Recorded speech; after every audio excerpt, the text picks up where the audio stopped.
101-ci sual. Əbob 2n kvadrat plus 4n və 2n kvadrat plus 6n bərabər də 12 olarsa, əkob n kvadrat plus 4n və 2n kvadrat plus 8-i hesablayın. İki natural ədədin əbobunu tapmaq üçün onları vuruqlara ayırmalıyıq. Birinci 2n kvadrat plus 4n-i vuruqlara ayırsaq bərabərdir. 2n-i vuruq çıxarsaq qalar n plus 2.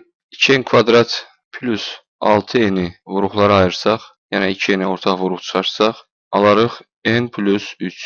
Əbobu tapmaq üçün məlumdur ki, ortaq vuruqların hasilini götürməliyik. Ortaq vuruq bunlar da hər ikisində 2n-dir, çünki n plus 2 və n plus 3 ədədləri qarşılıqlı sadə ədədlərdir, ardıcıl ədədlər olduğuna görə. Ona görə də bunların əbobu 2n-ə bərabərdir. Deməli, 2n bərabər olacaq, bu 2n-lər əbobdur. 2n bərabərdir 12-yə, n bərabərdir 6. Aldığımız cavabı ikinci ifadədə, yəni əkobda yerinə yazsaq, alırıq əkob. N-i yerinə 6 yazsaq, 36 plus 24, yəni 6-nın kvadratı plus 4 vur 6, nöqtəli virgül. 2 vurulsun 6-nın kvadratı üstə gəl 8 yazsaq, bərabərdir əkob. 6-nın kvadratı 36, 24 üstə gəlsək 60. 6-nın kvadratı 36, 2-yə vursaq 72, üstünə 8 gəlsək 80. Əkob 60-80-də aydın məsələdir ki, 240-a bərabərdir. Deməli, düzgün cavab B bəndidir.